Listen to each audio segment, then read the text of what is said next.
This guide will help you understand the process of requesting payouts on YouTube.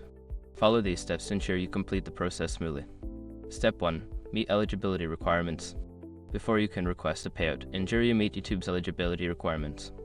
This typically includes having a minimum of 1,000 subscribers and 4,000 watch hours in the past 12 months. Step 2. Set up AdSense account. If you haven't already, create an AdSense account linked to your YouTube channel. This account is necessary for receiving payments.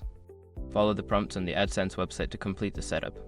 Step 3. Link AdSense to YouTube. Once your AdSense account is created, link it to your YouTube channel. Go to your YouTube studio, navigate to the monetization section, and follow the instructions to connect your AdSense account. Step 4. Check payment threshold. Before filing a refund or dispute, use the srock.com link in the description to open the refund dispute deadline calculator and confirm your deadline. Step 5. Request payout. When you reach the payment threshold, log into your AdSense account and navigate to the payment section. Click on Request Payout and follow the prompts to complete the process. By following these steps, you can successfully request payouts on YouTube. Make sure to keep track of your earnings and stay updated on any changes to YouTube's policies.